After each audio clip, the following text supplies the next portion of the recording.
Hello, my name is Yehuda Kaplan, and today I'm going to take you into a fascinating journey to meet one of the most significant civilizations of the ancient Near East and the biblical world. I'm talking about Assyria, the civilization that had a direct impact on the fate of both kingdoms, Israel and Judah, in the First Temple period. Where is Assyria? We are in Mesopotamia, the cradle of civilization, the land between the rivers, the Tigris and the Euphrates. This is the area where we meet the Sumerians, the Akkadians, and the Babylonians, which lived mainly in the southern part of Mesopotamia, modern Iraq of today. Assyria, biblical Ashur, is located in the northern part of modern Iraq, Iraqi Kurdistan, along the Tigris, where the cities of Mosul, Irbil, ancient Arbela, and Kirkuk are located. In this map, we see the ancient sites along the Tigris River, the core of the Assyrian civilization. We are in northern Mesopotamia, which is relatively mountainous, and it's different from the southern Mesopotamian alluvial plain. The ancient Assyrian capitals are seen here: Ashur, Kalach, Dur-Sharukin, and Nineveh, the last Assyrian capital. We're looking now at the ancient site of Ashur, modern Kala-Cherkat, which was the ancient capital of the Assyrian civilization. This ancient city was the capital of Assyria until it moved in the 9th century in the time of Ashurnasirpal II. What we can see here is the plan of the city and the excavated areas that were done by a German expedition in the early 20th century. We can see here a photograph of the ancient Zikkurat, the sacred tower, which was found in every Mesopotamian city. It symbolized the bond between earth and heaven, the man and the divine, and was all made of mud bricks. This tower was also the inspiration of the famous biblical story of the Tower of Babel in Genesis 9. The main deity of the Assyrian civilization was the god Ashur. So the name Ashur is not only the name of the land and later on the great empire, but also the divine element, which can be seen here in many depictions. Some of them in the famous bas-reliefs of the Neo-Assyrian kings, but also it can be seen in a cylinder sill, where we can see the image of the god looking like a bird with a human head. Ashur was actually the deity that was leading the campaigns, the military campaigns, and actually was the most important deity in Assyria. Where is Assyria mentioned in the Bible for the first time? In Genesis chapter 10, the Table of Nations, we meet Assyria for the first time. It is interesting to see that Assyria appears there twice. We first meet Ashur under the sons of Ham, which is the southern family of the three sons of Noah after the story of the flood. In this part, in Genesis 10, we see a very interesting story about the legendary hunter Nimrod, who is the son of Cush, and he is the founder of several Mesopotamian cities, among them the capitals of Assyria like Nineveh and Kalach. While we continue to read the same chapter, we see again Assyria under the sons of Shem, which means the Semitic family, from which also the patriarch Abraham came. This location of Assyria is much more logical because we know that the Assyrians spoke Akkadian, and Akkadian is a Semitic language, a far cousin of Hebrew and Aramaic. Therefore, probably the location of Assyria under the sons of Shem is more appropriate. The discovery of Assyria and the Assyrian civilization is one of the most fascinating stories in the modern research of the ancient Near East. Already in the 40s of the 19th century, the famous Sir Austen Henry Layard discovered the palace of the legendary king Sennacherib, who is also mentioned in the Bible. In this palace, he also discovered the text, the Mesopotamian text of the flood story, which is known, of course, from Genesis. Those discoveries made a great impact in the West. And that is the reason why, until today, we call the discipline which is related to the Mesopotamian writings, the cuneiform writings, Assyriology. The history of Assyria is divided into three main periods. The Old Assyrian, in the early 2nd millennium, the Middle Assyrian, in the Late Bronze Age, around the 14th to the 10th century BCE, and the period that we're going to focus today, mainly the Neo-Assyrian period, where we see the greatest intervention of the Assyrian civilization in what's going on here in the Levant, and where we find Assyria also in the biblical stories. So let's go now to the Old Assyrian period, where we have the first documents that are related to this civilization.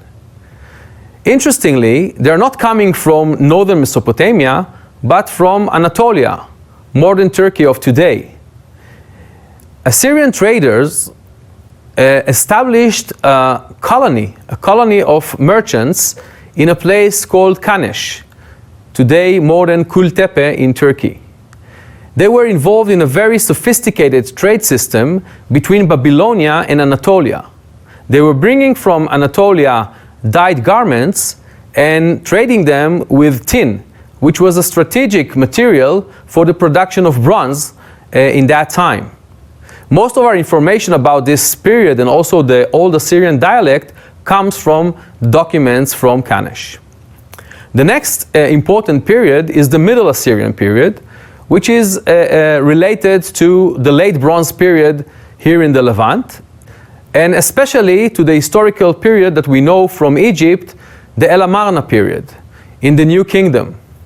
We see that Assyria, the Middle Assyrian kingdom, is a major power in the political structure here in the ancient Near East, and it is mentioned also in the famous letters that the pharaoh Akhenaten received from different major kings from the area, including Ashur-uballit the first, who is one of the kings of that period of time.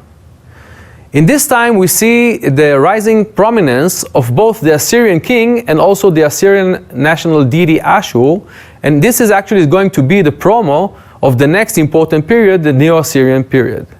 We're going to meet some of the royal names in the Neo-Assyrian periods, but they are actually the same names that we find already among the monarchs of that period, names like Tukulti-Ninurta, Shalmaneser, Tiglath-Pileser, and more. This is the first time where we see the arrival of the Assyrian kings in annual campaigns to the northern Syrian coast, and we see them there also a very, very interesting ceremony that was taking place there, washing the weapons in the Mediterranean and also cutting cedar wood that was used in building projects in the capitals of Assyria. The most important period of the Assyrian civilization is the Neo-Assyrian period. This is the time when we meet the Assyrian kings and also their activities here in the Levant, in the southern Levant, especially involving in the history of both the kingdom of Israel and Judah. One of the prominent kings of that period is Ashur-natsir-pal II, who reigned between 883 to 859 BCE, so we are now in the 9th century BCE. And one of the things that he did among the many campaigns that he held was moving the capital of Assyria from the ancient city of Ashur that we met before to the new capital, which is Kalach. His successor, Shalmaneser III, is the first Assyrian king who in his inscription mentions an Israelite king. He is mentioning Ahab the Israelite. This expansion of Assyria in the early Neo-Assyrian period in the 9th century can be seen in this map in front of us. The borders of the empire were expanded through annual campaigns that were led by the Assyrian monarchs in the time of Ashur-natsir-pal II, who arrived to the Mediterranean coast and washed his arms in the water, also cutting cedar wood that were brought to his palace in Kalach. And also in the time of Shalmaneser III, who held military campaigns which led him further south, where he had to confront a local coalition of Aramean and Neo-Hittite kingdoms in what today is Syria and Lebanon. This gradual expansion was based on a professional and skilled military organization. In the photo in front of us, we can see a very interesting scene of an Assyrian soldier who was crossing the Euphrates on a inflated goat skin. In their royal inscriptions, the Assyrian kings portray in detail their military achievements. Their yearly campaigns and crossing hard physical obstacles like high mountains and rivers. Springtime was the starting point of the military campaign, because when they arrived to the conquered countries, they expected to enjoy from all the agricultural products that were waiting for them there. Thus, crossing the Euphrates at its flood was a big logistic challenge, requiring boats and also inflated goat skins for the soldiers, as can be seen in these photos. Also in the Bible, we see this expression that there was the time when the king went to battles, as we see in the book of Samuel. Due to the military power of Assyria, the small kingdoms could not confront the Assyrian army in pitched battle, so they confined themselves in well-fortified cities.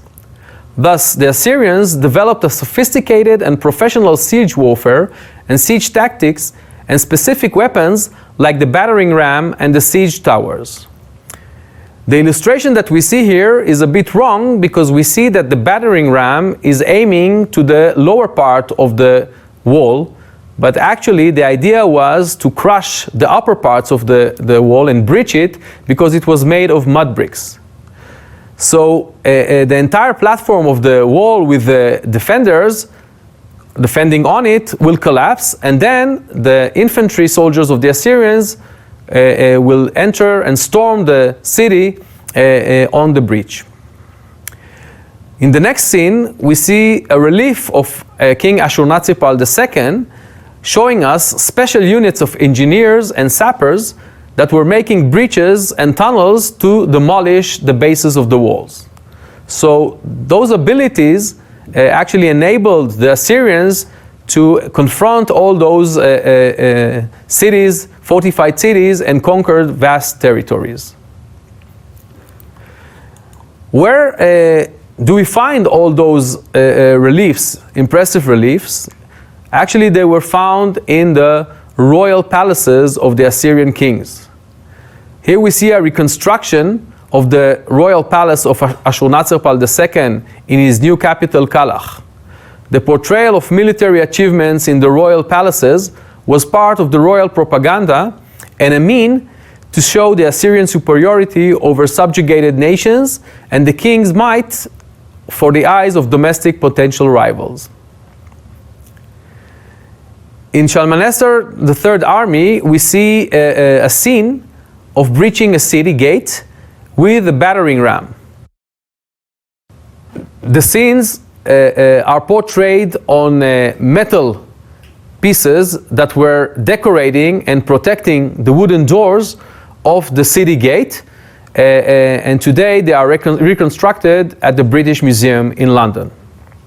One of the most famous battles of the ancient world took place in Karkar, in northern Syria. It is portrayed in a famous text on a monolith that was found in the town of Kur, today in northern Syria. This battle took place on the Orontes River in northern Syria, where Shalmaneser III confronted a coalition of 12 kings from the west, led by the king of Hamat.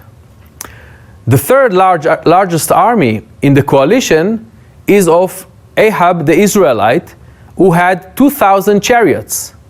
This is the biggest chariot unit that is mentioned in this text, and it seems that Ahab was the third most important and strongest king of this coalition of the Western kings.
Although the Assyrian king claimed victory in the royal inscriptions, there was no decisive aftermath, and the Assyrian forces were stopped in northern Syria. This is also evident from the fact that Shalmaneser III had several military campaigns to the region until 845. The Battle of Karkar took place in the year 853 BCE, when he finally subjugated the region, including Damascus. In biblical history, we have more and more extra-biblical sources that shed light on the event mentioned in the Bible. In this time we find the Mesha stele mentioning Omri, king of Israel, the Tel Dan inscription mentioning the king of the house of David and the king of Israel. So we are actually exiting the age of darkness, and now we have more and more extra-biblical evidence that can be synchronized with the biblical accounts. When we mention numbers of chariots and numbers of troops and booty that was taken, where does this information come from? In some of the reliefs of the Assyrian kings, we find the scribes working in the battlefield, and they are actually counting and taking the basic information which will later on will be used and edited by the royal scribes. The numbers that we find in the royal inscriptions, like numbers of chariots, horses, and booty that was taken, comes from the information that was documented by specific scribes that joined the military campaigns and gathered this information. This information later was edited by the royal scribes who wrote the royal inscriptions from which we have all this information. We have to take into consideration that the numbers that we find in those literary exaggerated texts sometimes are not the real numbers. So when we talk about tens of thousands of soldiers that were captured or taken into booty, maybe the numbers are few thousands and not more. Look at these depictions of the scribes that are actually walking in pairs. One of them is writing on a tablet in cuneiform, and the other one is writing with ink on a scroll. He is writing in an alphabetic script, probably Aramaic, that more and more became the dominant language in the Neo-Assyrian Empire from the 8th century onwards. It is interesting to see that in the text, the biblical text that is describing the time period of King Ahab, one of the most dominant kings of the northern kingdom of Israel, we have no mentioning of this famous battle, the Battle of Karkar. The Bible is much more interested in the religious and cultic activities of Ahab in his kingdom, mainly the introduction of the Baal cult and the building of a temple to Baal in Samaria, and not in his political and military successes. So again, we have to take into consideration that not all the information that we have about the biblical kings that we read in the Bible is actually depicting a real and clear picture of their deeds. In the year 841 BCE, Shalmaneser III finally subjugate the western kingdoms and receive tributes from the local kings. It is depicted in his royal inscriptions, but also in several monuments that he raised. In the famous black obelisk, we see Yehu, the king of Israel, who actually finished with the dynasty of King Omri, the father of Ahab, but he is depicted as the son of Omri. We see him or his emissary pay tribute and bows down in the feet of Shalmaneser in this very, very impressive black monument.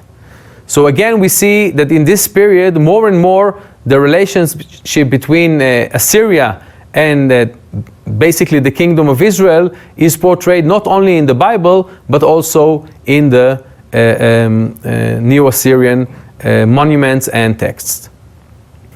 After the peak in the history of the early Neo-Assyrian Empire in the time of Ashur-Natsir-Pal II and Shalmaneser III, we see that in the late 9th century and mainly in the early 8th century, weakening of the central government of Syria. It seems that the kings were weak and the local governors in the provinces gained power, military and political, and thus we see that now Assyria is more involved in local activities, internal activities, and not in campaigns outside of the borders of the core of Assyria proper. In this photo, we can see a still of one of the local governors. His name was Ashur-bunaya Utsur. It's an Assyrian name. And he was the Rabshakeh. He was the chief of the eunuchs. And he's so powerful and feels like a king. Thus, he's erecting a stela with his image in front of the god Ashur. And in the inscription on this stele is also portraying that he built in his capital a botanical garden. And this is very interesting because we know that this is a thing that the royal Assyrian monarch is doing in his own capital. Thus we see that the local governors are acting like mini kings in this time. This also explains why in this time, in the 8th century, we see suddenly that the kingdom of Israel has a very, very strong political role in that period of time, mainly in the time of Jeroboam II, again because now there is no interference from an empire who's coming from Mesopotamia. But all this changed in the year 745, when Tiglath-Pileser III, one of the strongest Neo-Assyrian kings, took the power in Kalach, in the capital, in a coup d'etat, and now he is going to open a new chapter in the history of the Neo-Assyrian Empire. The policy of Tiglath-Pileser III, after establishing his power in the homeland, he started to conduct a policy of yearly military campaigns to expand the borders of Assyria like the monarchs that were before him in the 9th century. First of all, his campaigns were aiming to the south, to Babylon, the big sister of Assyria in southern Mesopotamia. Then the campaigns were aiming to Iran in the east, and finally to the north, against a very known kingdom at that time, the kingdom of Arpad. After accomplishing all those campaigns, he now turns to the west and goes to Syria and the Phoenician coast. In this modern drawing, we see an afternoon delight of the Assyrian court. The king is sitting and looking how his siege machines, like the battering rams and the siege towers, are now conquering one of the cities. This, of course, was taken from the depictions that we see in the royal bas-reliefs that decorated the palace of Tiglath-Pileser in his capital in Kalach. In the year 738 BCE, Tiglath-Pileser subjugates the kingdom of Israel, and here we see a first direct encounter. This episode is also documented in the second book of Kings in chapter 15, where we hear about Menachem, the son of Gadi, the king of Israel, who actually is paying a tribute of thousands of talents of silver to Pul, the king of Assyria. It's interesting that the biblical name of the Assyrian king is Pul, which was his Babylonian name. We find this name in a document which is coming from Babylon and not from the inscriptions of Tiglath-Pileser himself. This document, known as the Babylonian Chronicle, is actually depicting historical events of that time from the Babylonian eyes. In his annals, the inscriptions that are documenting the campaigns, the annual campaigns of Tiglath-Pileser III, we read that he received tribute from the western kingdoms, like Rezin, the king of Damascus, also mentioned in the book of Kings, and also Menachem of Samaria. Thus we can see that we can do a very nice correlation between the biblical text, the payment of Menachem to Pulu, who is Tiglath-Pileser, and the same tribute that was given by those kings in Tiglath-Pileser inscriptions. When we talk about the subjugation of local kingdoms, it means that now the political relationship between the Assyrian monarch and the local king is going to be under a vassal treaty. This means that the subjugated kingdom, which is going to stay independent, has to pay a yearly tax to the Assyrian Empire. Not paying this tax means that you are now rebelling against the empire. So every time that we read that a local king, the king of Israel, or later on the king of Judah, decided to rebel against Assyria, it means that he stopped to pay the annual tax. The other side of this vassal treaty was that in time of emergency, if the local kingdom was attacked by an enemy, who was also the enemy of Assyria, then the Assyrian monarch is obliged to come and help the attacked local king. In the inscriptions of Tiglath-Pileser III from his palace in Kalach, we read also that in the year 734, there was an annual campaign to the west, where also the kingdom of Judah, Israel's neighbors in the south, was subjugated. We are talking about the time of Ahaz, king of Judah. This event is also mentioned in the book of Kings. In this same episode, in the same campaign, we see that the Assyrian king is leading a campaign against the city of Gaza and its king Hanun. Hanun was supported by Egypt. And this is something that we see all the time when the local kings in the west rebel against Assyria. It is always because they are supported, they have a political support and sometimes also a military support from Egypt, which is much more close neighbor than Assyria, which is located far in the northeast. Gaza was a very strategic point, and the Assyrians had a lot of interest in this location. First of all, because it was located in a major road which was leading to Egypt and from Egypt through the Sinai Peninsula, but also because its economic value. The port of Gaza was actually the last station of a very, very important commercial road that was leading from Arabia with all the spices and luxury commodities that were coming through this road from Arabia and the Far East. That's the reason why in his inscriptions, Tiglath-Pileser III also mentions that he established an emporium, a trading station or colony that was actually probably controlling this strategic trade in the region of Gaza. In the same inscription, it is also interesting to see that the kingdom of Israel is named the House of Omri. In Akkadian, Beit Chumria, House of Omri, Beit Omri in Hebrew, and Damascus, the House of Hazael. The fact that we find the names of local kingdoms as the House of, meaning the dynasty, the founder of a dynasty, is very similar to what we find in the famous Tel Dan inscription. There, the kingdom of Judah is named after the founder of the dynasty, David. Thus, the kingdom of Judah is named their House of David, like the House of Omri, the name of the kingdom of Israel. In this same inscription, we see for the first time that because of the involvement of the kingdom of Israel with a local rebellion against Assyria together with Egypt, we see for the first time annexation of Israeli territory by the Assyrians.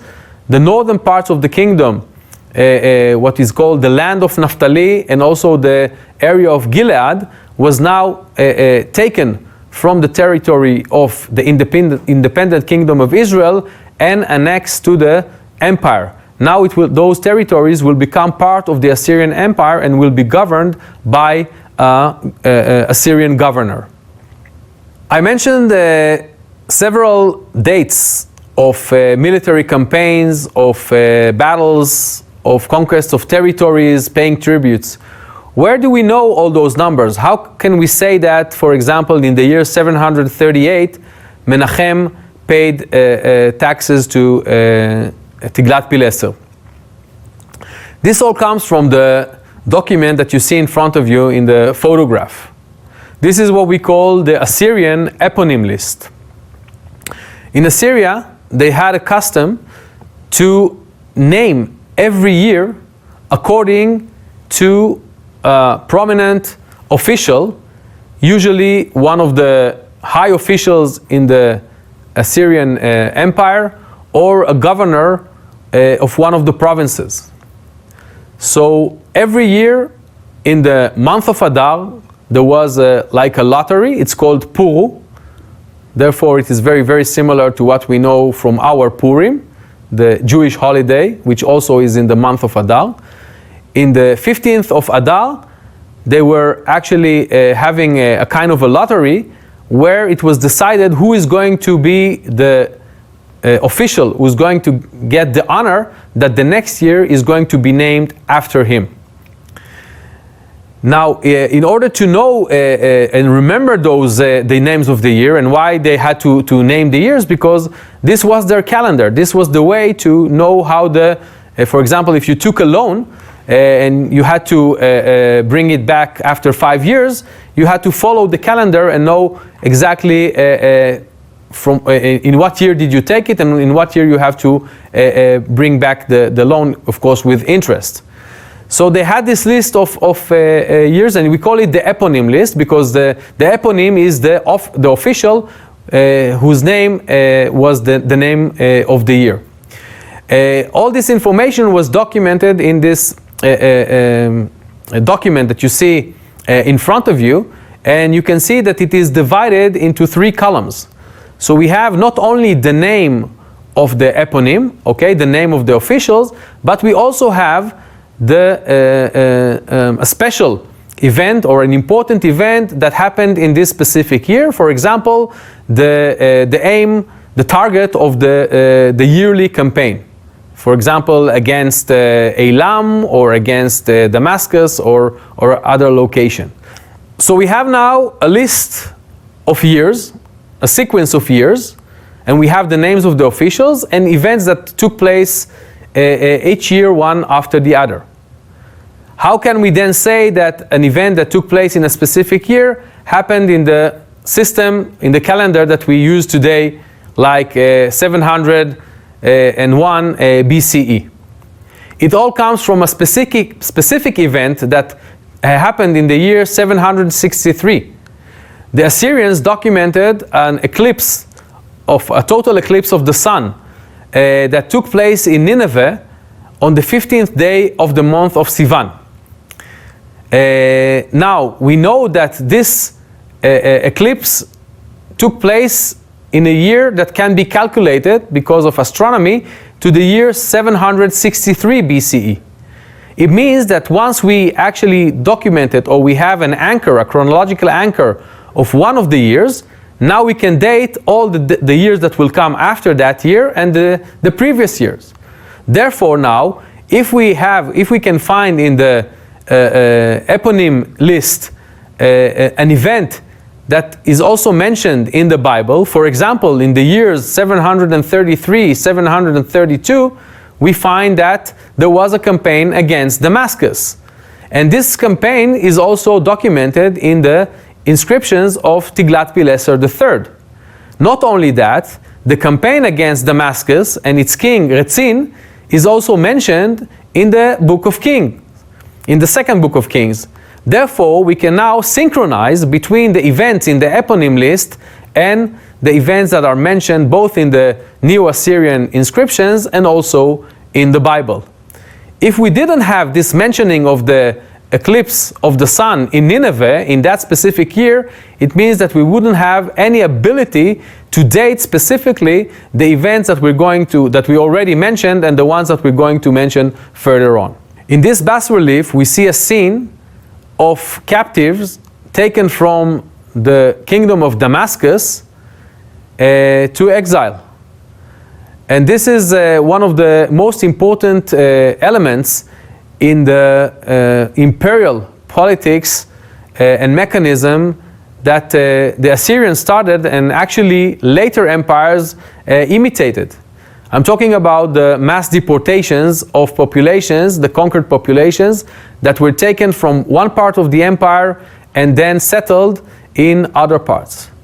This was not only a mean to punish the rebelling populations within the Assyrian Empire, but also a mean to control them. If you remove the populations from their homelands, and now they are dependent directly on you in their new locations, it means that no longer they can rebel against you. Not only that, the Assyrians and also the empires that came after them used those deportees as manpower for all kinds of activities. For example, agriculture, meaning settling areas that were maybe destroyed because of all kinds of disasters and wars, but also in buildings projects. In this map, we can see how the borders of the Neo-Assyrian Empire were expanding following the activities of both Tiglath-Pileser and his followers. We see that now the territories that once were only in the most peripheral areas of the empire became part of the empire, like the territories that we mentioned before that belonged to the northern kingdom, the kingdom of Israel, that were taken from it in the time of Tiglath-Pileser.